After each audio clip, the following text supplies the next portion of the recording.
Et salut tout le monde, j'espère que vous allez bien. Aujourd'hui on se retrouve pour une nouvelle vidéo. Je ne sais pas vous, mais je vois souvent passer sur YouTube du contenu intitulé «Je quitte iPhone pour Android». En fait non, je quitte Android pour iPhone. Attendez, en fait je reviens sur Android, je reviens sur iPhone. Bref, plein de vidéos qui sortent comme ça. Et aujourd'hui je vais vous proposer l'exact inverse, à savoir pourquoi après tant d'années je reste toujours sur Android. C'est vrai que j'ai quand même un gros passif avec les smartphones Android, que ce soit chez Sony, que ce soit chez Poco, voilà, que ce soit même chez Wiko, fut une époque, ou alors chez Meizu, hein, le Meizu Pro 7 Plus qui est amusant avec son petit écran à l'arrière. J'ai consacré une vidéo si ça vous intéresse de voir un peu cet objet qui mériterait sa place dans un musée. Ou alors, jusqu'à très récemment, avec du Xiaomi que j'utilise encore aujourd'hui. Bon, c'est vrai que iPhone, en comparaison, est beaucoup plus, on va dire, stable dans le temps. Vous l'avez vu, moi j'ai changé plusieurs fois de constructeur.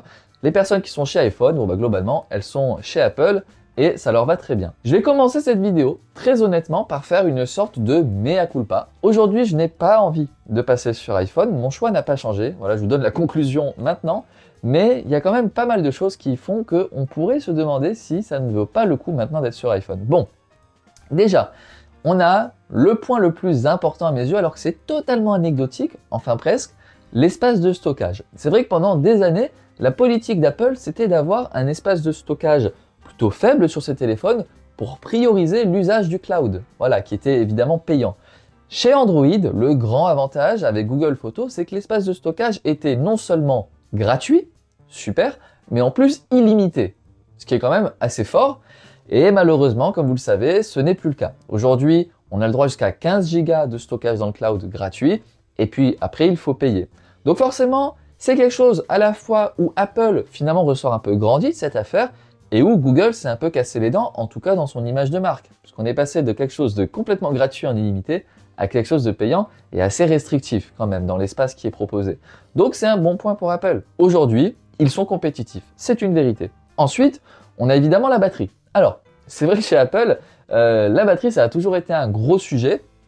Je me rappelle que quand j'étais au lycée et compagnie, les iPhones avaient vraiment une durabilité, en tout cas une autonomie assez miteuse, il faut le dire.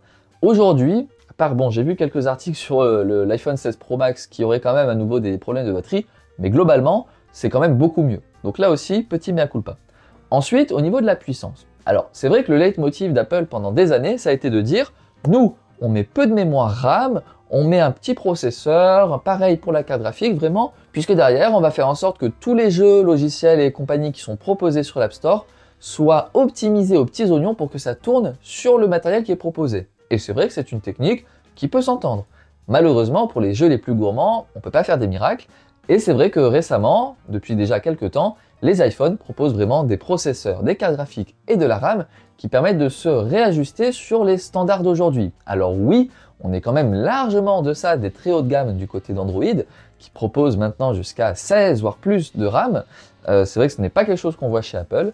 Néanmoins, pour ce qui est du processeur, de la carte graphique, globalement de cette puissance de calcul, Apple est largement revenu sur le devant de la scène.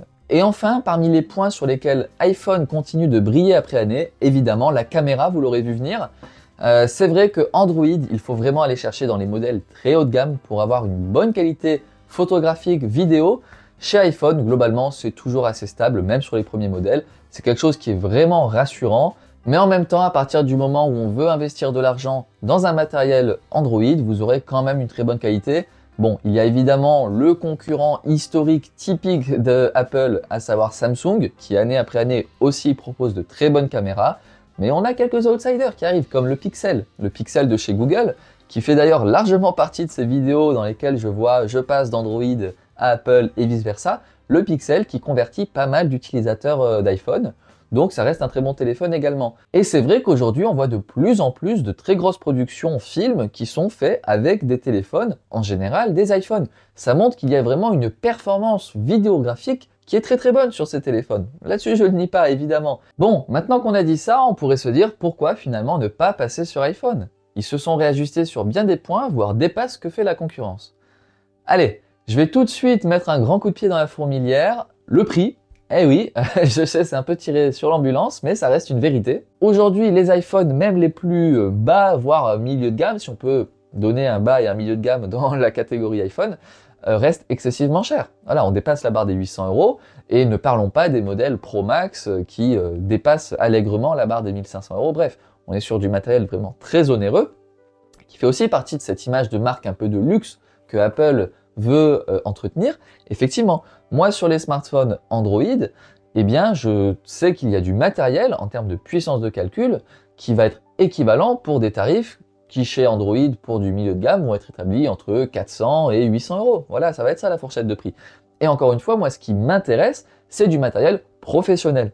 Puisque là, on touche vraiment le cœur du sujet.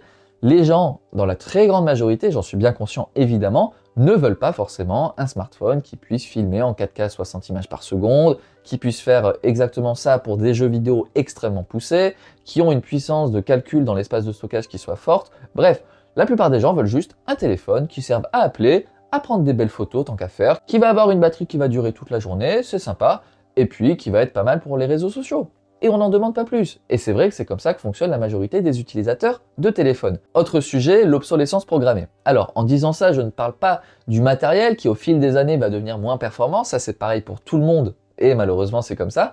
En revanche, je parle carrément des scandales qu'il y a pu avoir du côté d'Apple, qui volontairement dans ces mises à jour venaient briguer la puissance de ces téléphones, un peu pour pousser les clients à passer sur les nouveaux modèles. Et oui, ça ce sont des scandales qui vraiment entachent l'image de marque, et une fois qu'on sait ça, c'est quand même assez contraignant. Et enfin, la personnalisation. Là-dessus, je vous apprends rien. C'est vrai qu'un smartphone Android, vous allez beaucoup plus pouvoir le personnaliser, que ce soit l'affichage, les petits détails, bref, tout peut être personnalisé sur un smartphone Android, là où iPhone va venir vraiment vous faire des cases que vous pourrez utiliser, mais vous resterez dans vos cases. Et en même temps, je peux tout à fait comprendre ça, puisque moi, on m'a plusieurs fois expliqué que finalement, aussi fou que ça puisse paraître, parce que je sais que c'est également très répandu chez les adolescents et les adolescentes, les iPhones, c'est un peu les smartphones de vieux. Je dis ça un peu avec les crochets en rigolant, mais c'est vrai que c'est un téléphone qui sera déjà prêt, clé en main, prêt à utiliser, voilà, vous en faites ce que vous voulez, mais en tout cas, il est facile d'utilisation. C'est très ergonomique, ce que ne va pas forcément être un Android qui va vous demander qu'est-ce que vous voulez faire, comment le personnaliser, qui va vous laisser le choix.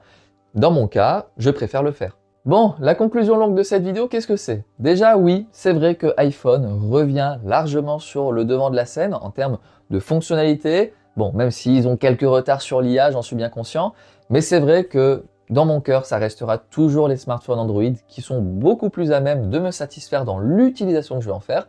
C'est vrai que vous le savez, moi je ne suis pas du tout un novice dans ce domaine-là, je vous présente des smartphones depuis 7 ans maintenant, et c'est vrai que bon, vous pouvez le voir, j'étudie beaucoup l'intérieur des téléphones, je ne fais pas que du ressenti, je regarde vraiment en termes de spécifications, les caractéristiques techniques, j'aime aller dans le détail, voilà. Et c'est vrai que je ne suis pas satisfait par ce que propose iPhone dans le détail. J'ai l'impression de me faire un peu arnaquer si je devais acheter un de ces modèles. Je vous rassure, c'est pas le mien. Et bien sûr, pour terminer, il y a un point quand même qu'il faut souligner, je suis le premier conscient par rapport à ça, c'est la géopolitique. Alors par rapport à ça, qu'est-ce que je veux dire?